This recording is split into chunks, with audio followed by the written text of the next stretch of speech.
Assalamualaikum warahmatullahi wabarakatuh. Apa kabar? Waalaikumsalam warahmatullahi wabarakatuh. Waalaikumsalam. Apa kabar pemirsa semua di daerah Probolinggo, Keraksan dan sekitarnya? Apakah kabarnya baik? Semoga kita selalu dalam lindungan Allah Subhanahu wa taala. Amin ya rabbal alamin. Nah, pada malam ini perkenalkan dulu, nama saya Samsul Anwar. Kita di sini akan mengisi sebuah acara mengenai interaktif dalam hal keilmuan Islam. Dan saya tidak sendiri di sini. Saya ditemani oleh Bapak Ustadz. Ya. Apa kabar Bapak Ustadz? Baik, alhamdulillah. Waalaikumsalam warahmatullahi wabarakatuh. Bagaimana Ustadz hari Jumat ini, kegiatan apa banyak Ustadz dari tadi? Alhamdulillah luar biasa sesuai momennya. Momen Maulid Nabi, kemudian juga momen Hari Santri. Jadi dalam seharian ini ya di samping menghadiri acara Hari Santri tanggal 22 Oktober di mana diselenggarakan setiap tahun mulai tahun 2015 sampai sekarang, juga ada momen-momen Maulid Nabi. Jadi seperti barusan masih menyempatkan diri menghadiri undangan Maulid Nabi di lingkungan kami, di kampung kami.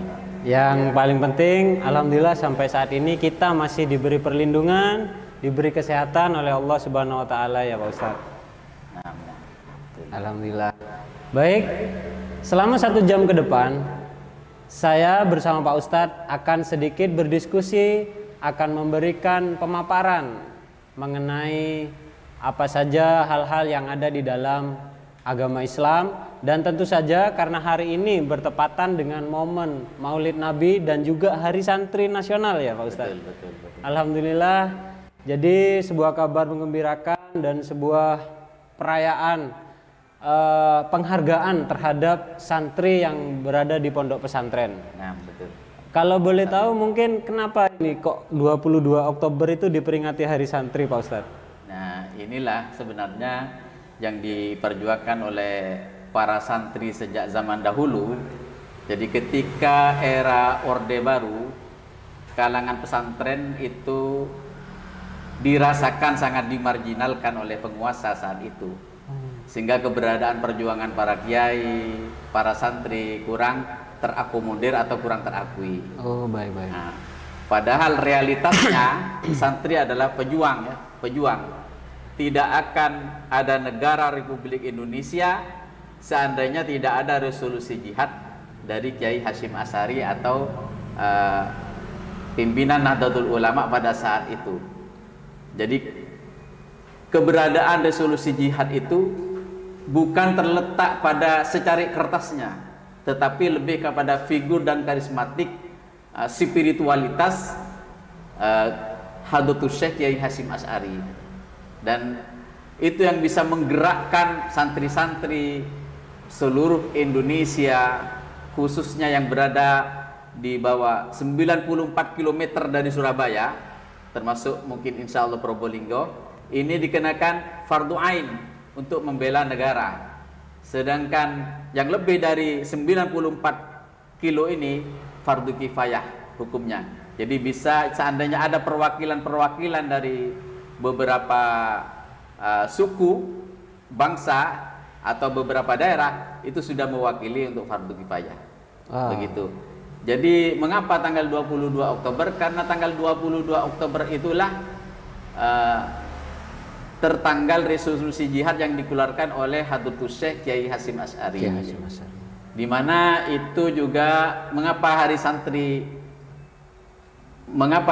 tanggal 22 Oktober mulai 2015 ya. Mengapa tahun 2015? Itu ada pengakuan dari penguasa Orde Reformasi, di mana kita diberikan kebebasan secara ilmiah dan melalui penelitian sejarah terakui itu perjuangan para ulama, para santri itu. Baik. Dan pada tanggal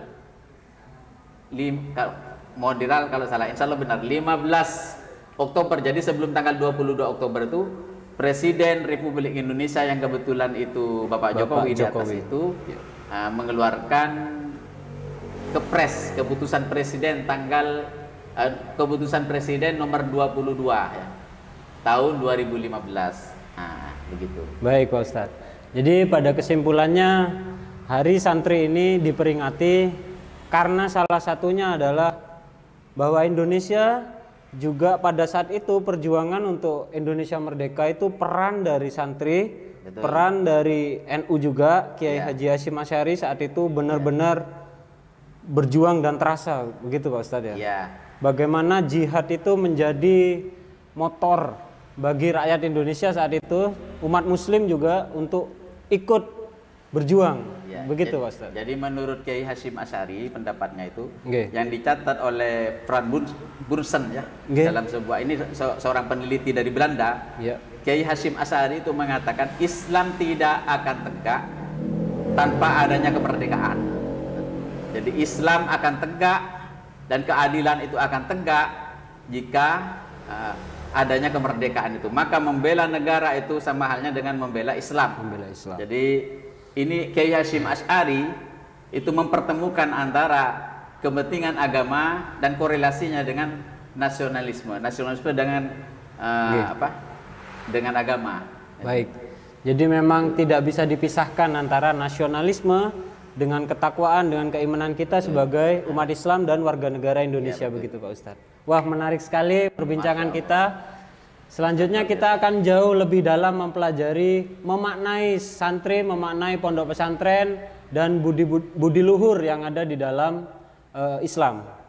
Tapi sebelum kita melanjutkan, kita simak dulu beberapa komersial break berikut ini dan kita akan kembali setelah ini.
Terima kasih pemirsa masih setia bersama kami dalam acara Mutiara Islam, acara diskusi dan interaktif mengenai keilmuan-keilmuan dan sisi lain agama Islam.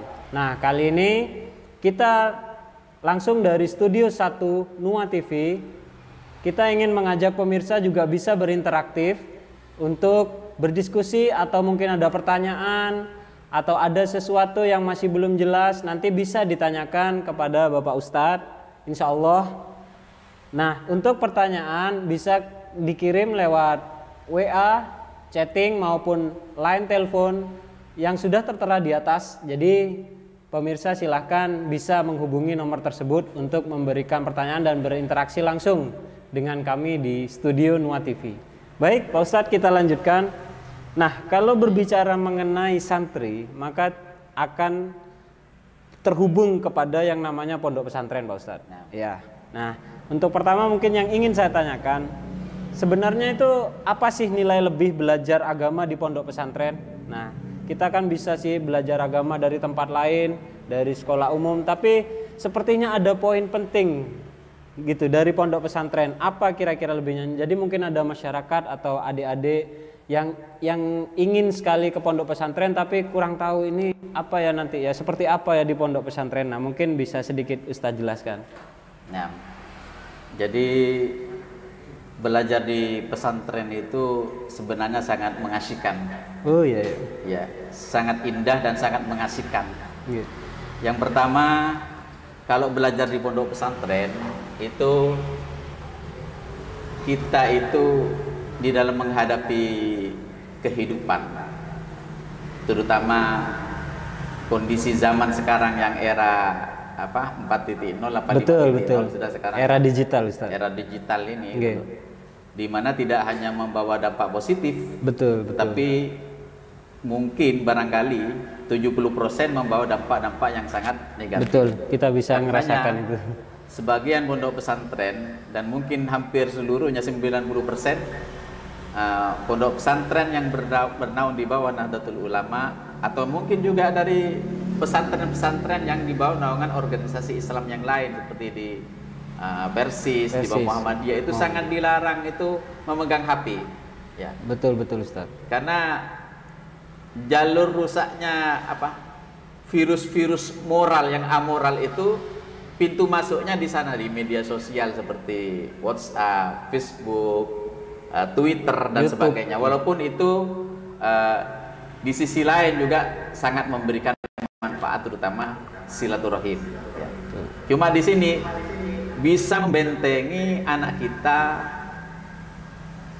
selama 24 jam. Karena kalau di pesantren kan sudah diikat dengan peraturan-peraturan, dilarang membuka HP, kan begitu. Betul. Nah, jadi insya Allah akan menyelamatkan putra-putri kita dari api neraka. Baik. Atau dari rusaknya moralnya untuk kepentingan masa depannya, juga otomatis untuk kepentingan bangsa dan negara kita. Yang kedua, pesantren itu merupakan pelatihan hidup mandiri. Okay. Jadi ini tidak dimiliki oleh sekolah-sekolah yang lain yang tidak di pesantren, di mana pesantren itu diajari untuk mandiri, makan sendiri, cuci baju sendiri, bersih-bersih, ada tanggung jawab kebersihan lingkungan, mulai dari lingkungan kamar, lingkungan daerah, lingkungan wilayah, dan lingkungan seluruh pondok pesantren. Itu dijaga oleh santri secara organisatoris. Baik. Ya. Di sisi lain juga pesantren itu tempat pelatihan ibadah kita. Jadi kalau di luar barangkali kurang terkontrol ya, seperti sholat kita, puasa kita, siapa yang tahu ya. Tetapi kalau ada di pesantren, maka kegiatan-kegiatan itu sudah terjadwal, dan itu ada pengurus-pengurus juga yang mengabsen kegiatan-kegiatan sholat maktubahnya, mengajinya. Jadi insya Allah aman, ibadahnya aman. Terus yang terakhir, kelebihan di pondok pesantren itu adalah di samping membuat kita mandiri, latihan ibadah tadi, juga apa yang pertama tadi? Memfilter dari negatifnya, moral yang negatif. Yang terakhir adalah interaksi. Kita bisa banyak teman di sana. Oh iya. Betul juga Ustaz. Contoh kecil misalkan ya, kalau sekolah di luar paling-paling teman-temannya itu kalau SD itu satu desa, tapi kalau SMP mungkin satu kecamatan, SMA mungkin satu kecamatan dan kecamatan-kecamatan yang lain. Tetapi kalau di pondok pesantren, misalkan yang Al-Fakir Alami, misalnya di pondok pesantren Nurul Jadid, di pesantren Zainul Hasan Genggong, gitu ya, itu kita bisa mempunyai relasi teman. Itu bukan hanya luar kabupaten, tapi juga luar provinsi, bahkan luar negara. Beberapa negara seperti Malaysia, Singapura itu ada yang mondok di Nurul Jadid, ada yang mondok di Genggong gitu loh. Iya betul. Gitu. Baik. Dan itu tidak dimiliki oleh sekolah-sekolah SMA, mohon maaf ya, walaupun juga ya ini sekolah ada umum, ya, sekolah umum yang lain. Ya. Gitu.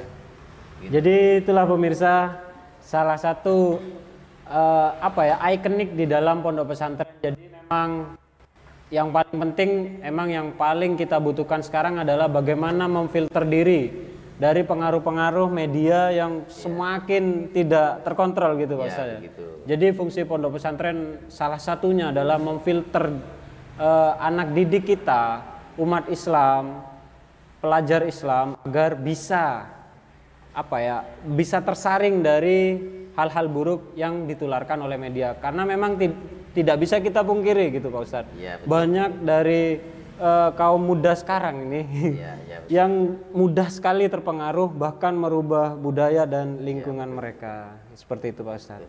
Baik, kemudian kita akan lanjutkan ke pembahasan berikutnya. Dan kita tidak lupa untuk meminta kepada para pemirsa, silahkan bagi yang ingin bertanya atau diskusi terkait hal yang tema hari ini, yaitu tentang santri, pondok pesantren, ataupun tema-tema lain yang mungkin nanti bisa dijelaskan oleh Pak Ustadz, silahkan bisa hubungi nomor yang sudah tertera di atas.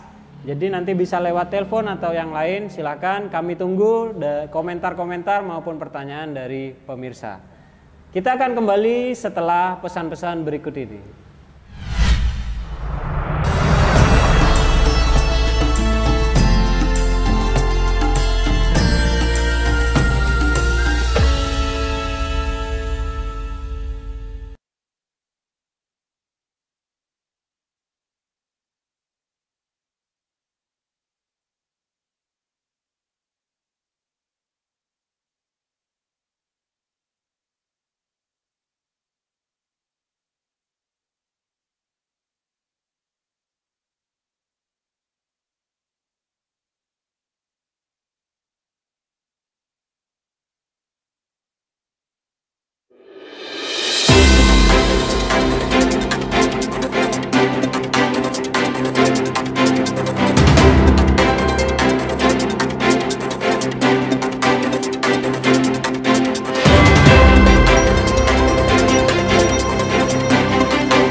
Kembali lagi bersama kami dalam program acara Talkshow Islam, yaitu Mutiara Islam.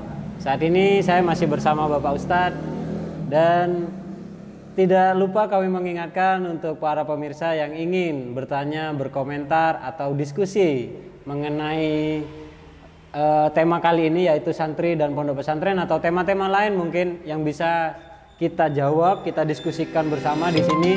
Silahkan hubungi nomor yang sudah tertera di atas. Sepertinya ada telepon masuk. Halo. Halo. Assalamualaikum.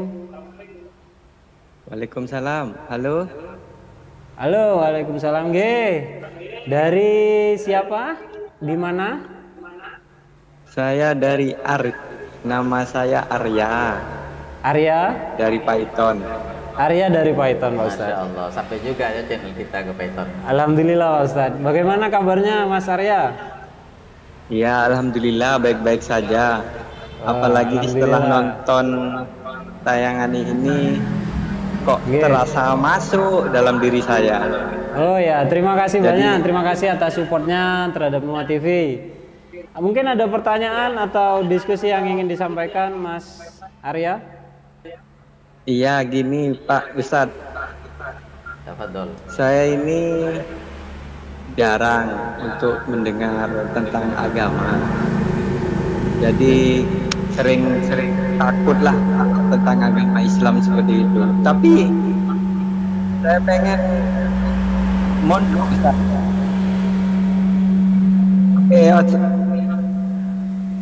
Seorang seperti saya tidak tahu apa-apa, tidak bisa ngaji, ya tentang Islam belum tahu apa-apalah, masih pengen belajar. Apa itu bisa diterima ya Ustaz kalau saya ke pondok menjadi santri?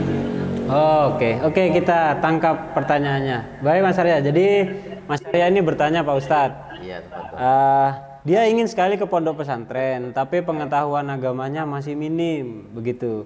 Pengetahuan agama masih minim, terus kemudian kitab membaca kitab Al-Qur'an juga masih masih belum lancar begitu. Apakah bisa mondok, Pak Ustadz? Mungkin dia nggak pede, Pak Ustadz, kalau nanti masuk pondok pesantren. Mas Arya umurnya berapa? Sudah mati? Mas Arya masih tersambungkah dengan kita? Iya, masih mendengarkan dengan setia ini. Iya. Mas Arya usia berapa? Umur saya 19. 19. Masya Allah. Adik Arya berarti ini, Pak Ustadz. Ya, adik Arya ya, iya betul. Sangat memungkinkan sekali ya. Jadi di Arya atau Mas Arya di Arya ya. Itu jadi pondok pesantren itu kan kelasnya mulai dari ada kelas anak-anak. Artinya ketika masuknya.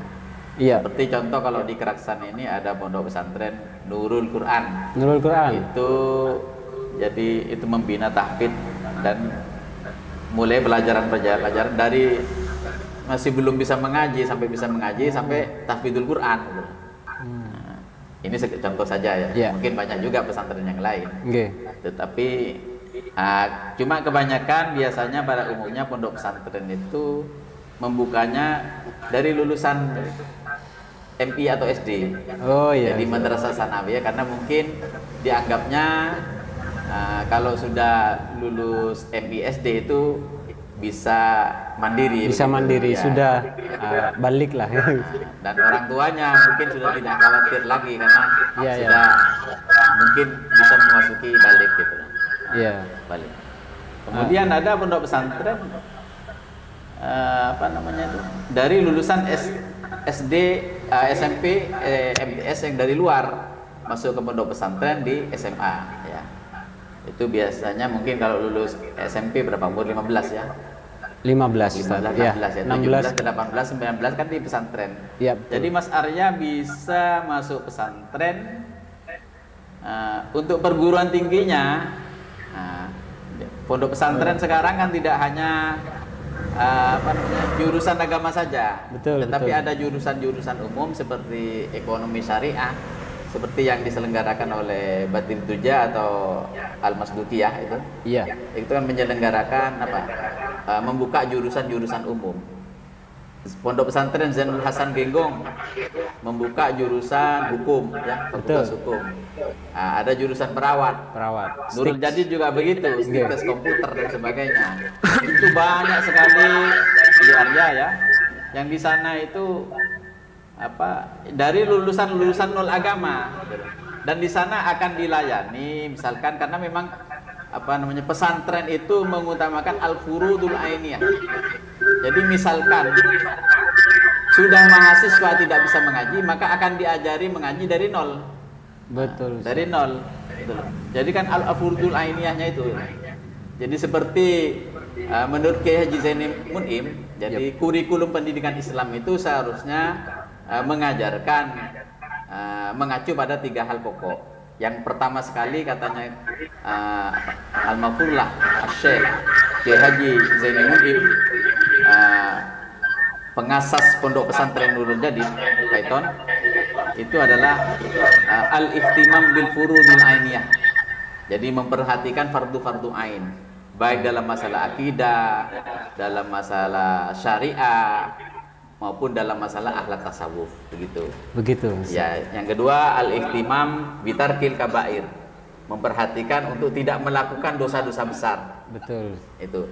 Jadi di sana diajarkan tentang bahaya-bahaya budaya-budaya yang merusak seperti minuman, minuman keras, melacur dan sebagainya, atau mencuri. Nah, juga diajari al-ihtimam husnul adab ma'allahi wa ma'al khalqi.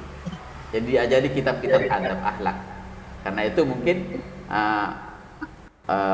sebuah pesantren itu baik Nurul Jadid, Genggong dan sebagainya itu mempunyai kurikulum yang sifatnya mengasas materi-materi dirasa itu dari al-furudul ainiyahnya itu. Di bidang akidah akan diajarkan aqidatul awam, kifayatul awam misalnya, Fathul Majid, sampai ke mungkin itu yang paling dasar. Kalau yang tinggi bisa ya kitabnya Al-Asy'ari itu. Oh iya, Ustaz. Nah, di bidang fikih akan diajarkan kitab-kitab dasar seperti mungkin kalau di pesantren sudah takrib Fathul Qorib. Ketika di musola mungkin masih Silamut Taufik atau Safinatun Najah. Atau juga akan diperdalam juga tentang fikih-fikih dasar itu, Safinah dan Sulam dan syarah-syarahnya. Baik Ustaz. Juga akhlak adab tasawuf. Akhlak adab dan tasawuf. Rata-rata di pesantren yang Al-Asy'ari atau yang berafiliasi ke Jamiah Nahdlatul Ulama itu diajarkan seperti al-akhlaq al-bani lil banat, kemudian tasawufnya diajarkan kitab Bidayatul Hidayah. Kitab Bidayatul Hidayah karyanya Imam Ghazali. Baik. Nah, pondok pesantren itu dalam teologi, dalam akidah itu mengikuti atau bermadhab kepada pemikiran Abul Hasan Al-Asy'ari dan Al-Maturidi, di bidang fikih kepada salah satu madhab 4, namun pada umumnya adalah kita kepada madhab Syafi'i. Untuk Indonesia ya. Untuk Indonesia. Nah, sedangkan akhlak tasawufnya biasanya mengajarkan kitab-kitabnya karya Imam Al-Ghazali dan Junaid Al-Baghdadi serta imam-imam Al-Mu'tabarah yang lain seperti kitabnya Tijani, Naksabandi dan sebagainya itu. Baik Ustaz. Gitu. Wah, cukup jelas sekali penjelasan dari Pak Ustadz, tapi pada intinya kesimpulan yang bisa kita petik bagi siapapun yang tidak perlulah kita berputus asa atau merasa tidak pede untuk belajar di pondok pesantren, karena memang pondok pesantren itu tetap semangat Mas Arya. Jadi itu Mas Arya, ada lagi yang ditanyakan mungkin? Alhamdulillah saya bisa menangkap dari penjelasan Ustadz ya, sedikit sudah bisa mengisi yang udah lama pengen saya tanyakan tapi belum ada jawaban. Alhamdulillah saat ini saya sudah bisa mengambil dari jawaban Ustadz. Ya, terima kasih Ustadz. Baik. Syukron kasir. Terima kasih banyak. Ya, Assalamualaikum. Semoga bermanfaat. Waalaikumsalam warahmatullahi wabarakatuh. Jadi begitu Ustadz. Nah, ada satu hal lagi Ustadz yang ingin saya tanyakan. Jadi saya juga ada beberapa teman, beberapa saudara juga yang pendidikannya di pondok pesantren. Nah, di situ diajarkan yang namanya kitab kuning tuh Ustaz. 6. Dan kalau saya pribadi masih belum bisa itu Ustaz, karena kadang gundul dia, tidak ada harokatnya. Bisa dibaca sembarang. Nah, itu dia Ustaz. Nah, saya itu penasaran gitu. Sebenarnya isi dari keilmuan yang ada di dalam kitab kuning itu apa Ustaz? Mengapa santri belajar itu gitu Ustaz? Ya. Yang pertama, kitab kuning mengajari masalah akidah, masalah ibadah dan masalah akhlak gitu loh. Oh iya. Jadi menurut Imam Ghazali itu ada ilmu-ilmu yang dikategorikan sebagai ilmu fardu ain, ada ilmu yang dikategorikan sebagai ilmu fardu kifayah. Ya, masuk kategori fardu kifayah. Yang fardu ain ini adalah seperti ilmu-ilmu tentang akidah, tentang muamalah ya. Iya. Akidah muamalah. Ibadah muamalah ya, seperti itu Ustaz. Iya. seperti cara meyakini adanya keberadaan Tuhan. Ya, Dasar itu ya, tauhid. dasar sekali itu akidah ya, Iya. akidah. Jadi itu apa namanya disusun oleh para ulama Ya. tentang ilmu-ilmu akidah. Nah, ini yang Nah, ini. saya ingin tanyakan itu. Ya. Jadi bagaimana awal Kitab Kuning itu menjadi populer dipelajari di pondok pesantren itu? Bagaimana ceritanya Kitab Kuning itu? Dari penyusunnya atau pengarang mungkin? Ya, jadi bermula dari apa namanya adanya lahirnya para mujtahid ya, yang menghikmatkan keilmuannya kepada agama. Itu jadi ada ilmu akidah, syariah, ada akhlak. 3 hal Ya, itu. ya akidah syariah akhlak. Ini terkait dengan apa? Bermula dari Nabi Muhammad SAW ketika duduk-duduk bersama para sahabat, ya. Itu tiba-tiba datang seseorang yang para sahabat tidak mengenalnya. Para sahabat tidak tahu siapa orang itu. Tiba-tiba datang, duduk di dekat Rasulullah dan menempelkan pahanya.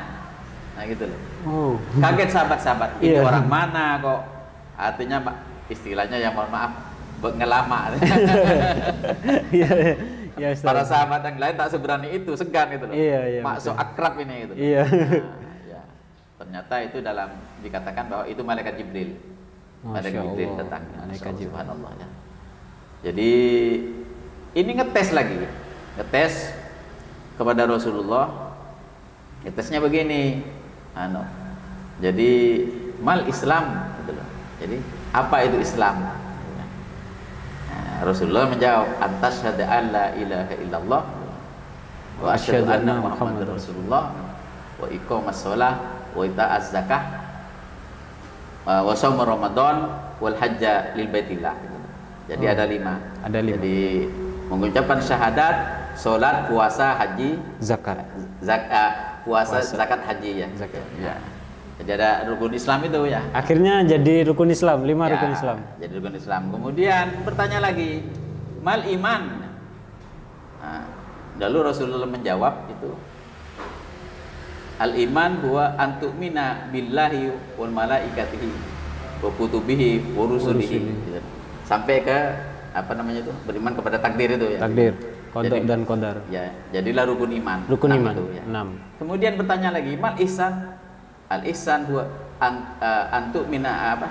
Antak budallah ka'annaka tarahu fa illam takun tarahu fa innahu yaraka.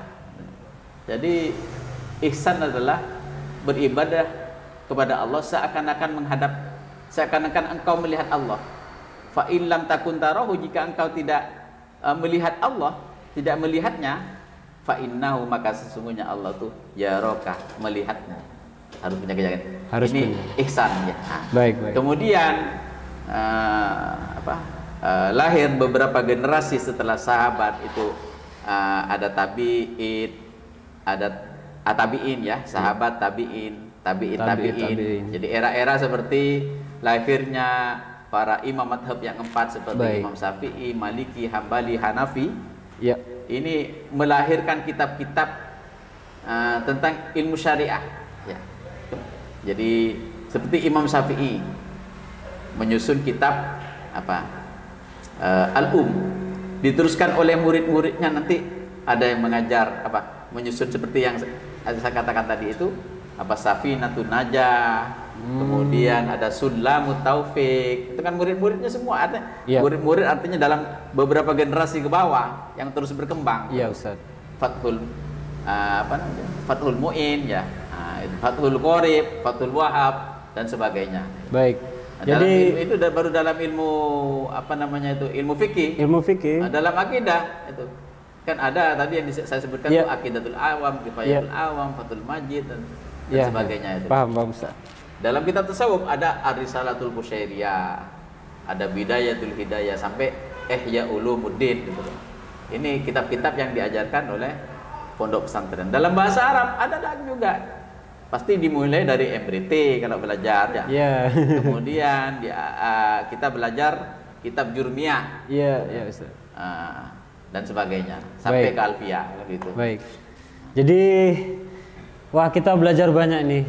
Jadi bagaimana kita harus bersyukur gitu bahwa warisan ilmu yang diberikan dari sejak zaman sahabat, tabi'in, tabi'in sampai ke murid sampai akhirnya saat ini itu masih lestari dan terjaga dengan luhur, begitu Ustaz. Diajarkan hanya di pondok pesantren, Ustaz. Dari pesantren, dari generasi ke generasi secara bersanad. Secara bersanad. Secara bersanad. Jadi jelas Ustadz ya, Nah, ini betul. urutannya. Ya, hampir setiap pondok pesantren itu, contoh kecilin ya, misalkan Nurul Jadid, Genggong, Sidogiri, hampir semuanya kan pernah mengaji kepada Kiai Khalil Bangkalan. Betul, Kiai Khalil Bangkalan. Punya guru, sampai kepada Imam Syafi'i, Imam Syafi'i punya guru sampai kepada Rasulullah, kan begitu. Alhamdulillah. Jadi buat pemirsa tidak perlu meragukan keilmuan yang akan diajarkan di pondok pesantren karena memang sudah jelas sanadnya dan juga terjaga gitu, Ustaz. Keluhuran keilmuan. Makanya di pesantren dikenal dengan kitab Mu'tabaroh, Al-Kutubul Mu'tabaroh. Jadi pesantren itu ada semacam seleksi kitab, mana kitab-kitab yang Mu'tabaroh yang bersanad kepada guru ke guru ya. Iya. Dan ada yang tidak Mu'tabaroh, yang tidak Mu'tabaroh itu tidak diambil. Tetapi kalau baik hanya sebagai bahan penguat saja gitu loh. Oh, baik, ya. Ustaz. Nah, itu dia. Kita udah membahas sedikit banyak ya mengenai pondok pesantren dan santri. Yang kebetulan temanya pada hari ini adalah memperingati Hari Santri gitu. Ya, betul. Ya, kita akan kembali setelah pesan-pesan berikut ini.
Kembali lagi di program acara Mutiara Islam, persembahan dari Nuwa TV yang disiarkan langsung dari Studio 1 Nuwa TV.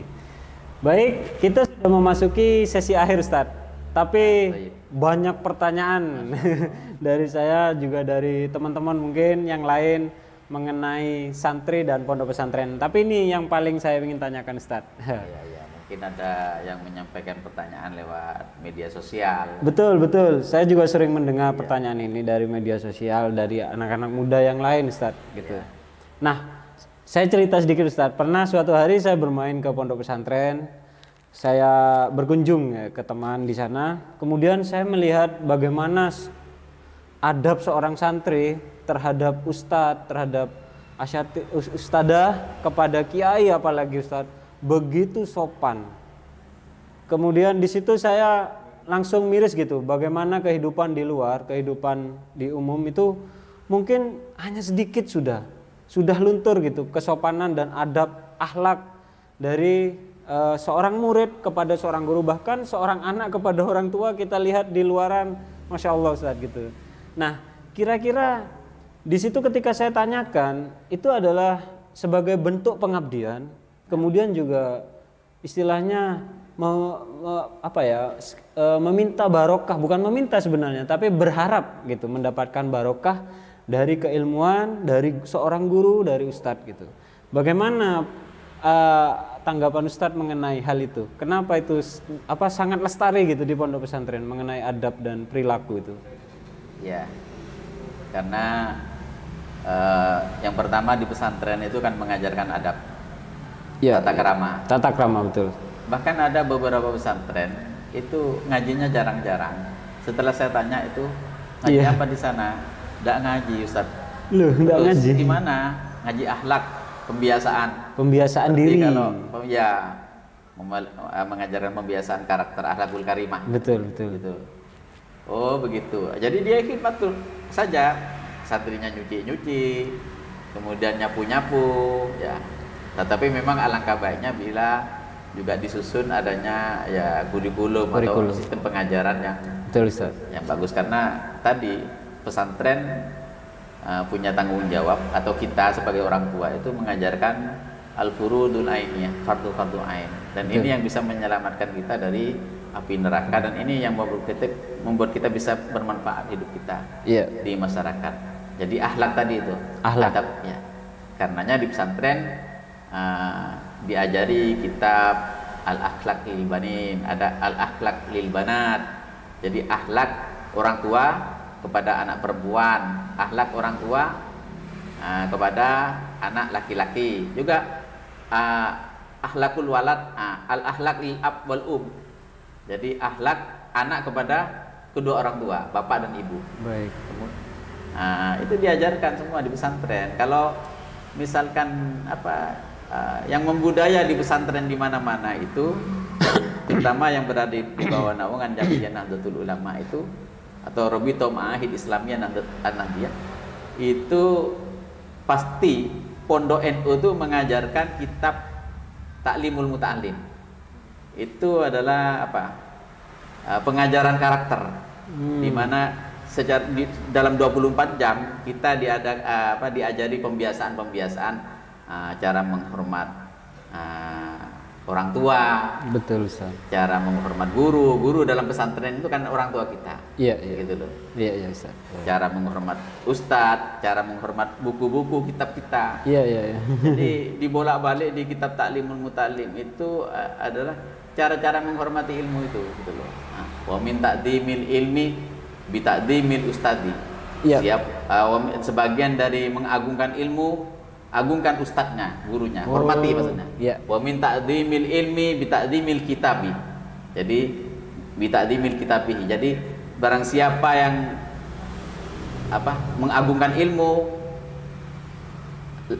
bi ta'dhimil kitabi. Jadi hormati kitab-kitab pelajarannya. Karena itu di pesantren tidak ada misalkan pegang buku secara tangan kiri, misalkan tidak ada itu.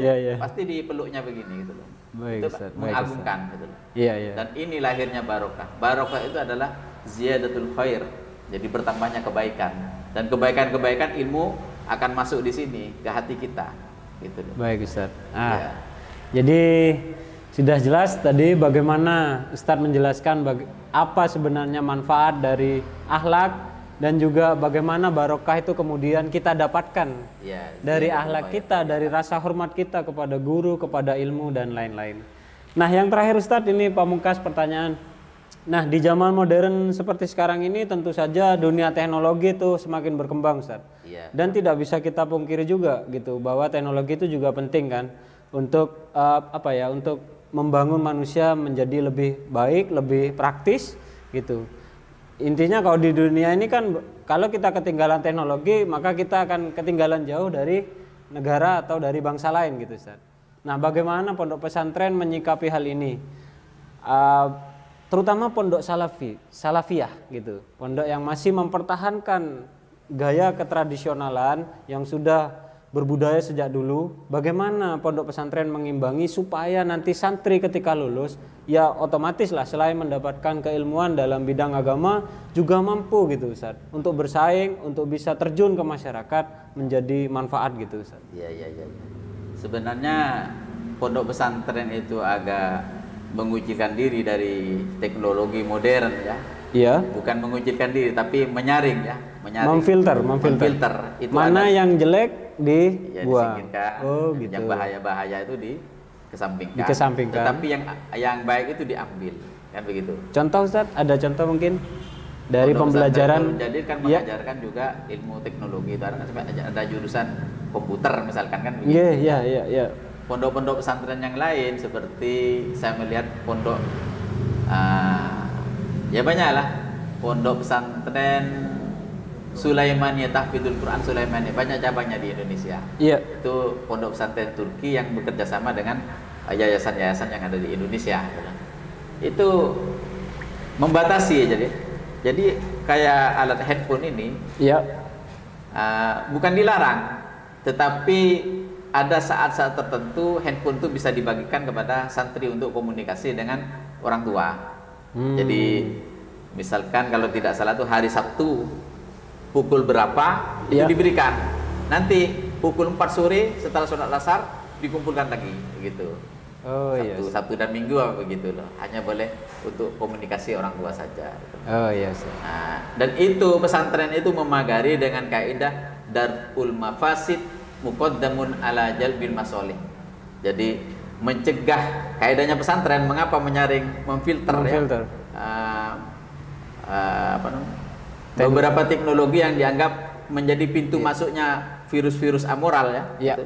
Ya, darul mafasid mencegah kerusakan. Muqaddamun harus lebih dikedepankan ya. Muqaddamun alal jalbil masolih daripada apa namanya? Kebaikan ya gitu. Ya. Wah, jadi itu pemirsa. Jadi pondok pesantren tidak pernah mengasingkan diri dari teknologi, tetapi justru pondok pesantren itu memfilter benar-benar mana teknologi yang bisa membuat efek negatif. Ya, betul. Dan dia lebih mengutamakan mencegah, begitu Pak Ustadz ya? Ya. Karena memang mencegah itu lebih baik daripada mengobati kan gitu. Betul. Sebelum Daripada mereka terlanjur gitu. terlanjur terjerumus kepada hal-hal yang negatif, pondok pesantren sudah menjaga itu. Tetapi memang perlu pengembangan. Pengembangan Ustaz. Ya, untuk apa namanya pesantren yang sudah mengajarkan sampai ke Ma'had Ali, Iya. pesantren tinggi ya. Iya. Sekelas mahasiswa rupanya lebih diberi kelonggaran. Kelonggaran. Jadi itulah saatnya mungkin kan sekarang ada program itu loh, program kitab kuning yang seluruh kitab pondok pesantren itu ada semua menjadi satu program. Program. Ya kalau di CD-kan tuh paling hanya satu CD gitu loh. Seperti aplikasi gitu. Seperti aplikasi betul. Seperti aplikasi Al-Maktabah Asyamilah. Maktabah Asyamilah. Seluruh kitab pondok pesantren. Bahkan yang di luar pondok pesantren ada semua di sana gitu. Jadi pemanfaatan kita share minimal ya seperti Google lah gitu loh. Iya. Mirip Google gitu. Jadi pemanfaatan teknologi nggak menutup diri dong. Pondok pesantren tetap memanfaatkan teknologi selama itu baik, selama itu bermanfaat, maka bisa dipelajari gitu Ustaz ya. Ya, mungkin Wah. akan dikaji oleh ini organisasi pesantren Organisasi. Robito Ma'ahid Al-Islamiyah ya. Iya. Nah, yang salah satu ketuanya itu adalah rektor salah satu dekan di UTS namanya Kiai Agus itu. Wow, iya Ustaz. Itu ahli teknologi lah ya gitu. Nah, Jadi dari pembahasan kita dari depan sebenarnya pondok pesantren ini adalah pendidikan yang sangat sempurna Ustaz. Untuk pelajar di Indonesia. Ya. Untuk penerus bangsa gitu Ustaz. Ya, Karena agama dapat, teknologi dapat, akhlak dapat, semuanya kita bisa dapatkan di pondok pesantren. Jadi memang pesan kurikulum dari Rasulullah sebenarnya yang asli pesantren. nggih. Ibaratnya kalau zaman Rasulullah itu kan ashabus suffah itu. Iya. Jadi sebagian para sahabat itu tidak berdiam di rumah-rumah, tetapi Betul. menginap di emperan-emperan masjid yang di situ diasuh dan diberi pengajaran oleh Rasulullah. Baik. Jadi sudah sejak zaman Rasulullah metodenya sudah seperti itu. Ada ya. Baik pemirsa, tidak terasa sudah 1 jam kita berdiskusi mengenai tema kita hari ini, yaitu santri dan pondok pesantren yang kebetulan bertepatan dengan Hari Santri Nasional. Banyak ilmu yang sudah kita dapat, kita berharap Ustadz apa yang sudah kita diskusikan tadi bisa bermanfaat. Amin Allahumma amin. Nggih, amin ya rabbal alamin. Bermanfaat buat kita sendiri, bermanfaat untuk pemirsa di rumah, pecinta Nuha TV. Amin wa nafa'na wa iyyakum. Amin. Baik Ustadz, saya rasa kita sudah sampai di penghujung acara. Sudah saatnya kita pamit. Saya izin pamit dulu kepada pemirsa. Iya, silakan. Pemirsa, kita akan berjumpa kembali di episode berikutnya dengan tema-tema yang lebih menarik, dengan tema-tema yang lebih banyak ilmu yang dapat kita pelajari. Ternyata belajar di pesantren itu mengasihkan. Ternyata intinya itu ya, ternyata belajar di pesantren itu mengasihkan. Sampai jumpa di episode berikutnya. Saya Samsul Anwar dan Bapak Ustadz Nurkilat MFilI. Bapak Ustadz Nurkilat mengucapkan terima kasih banyak atas perhatian Anda. Assalamualaikum warahmatullahi wabarakatuh. Waalaikumsalam.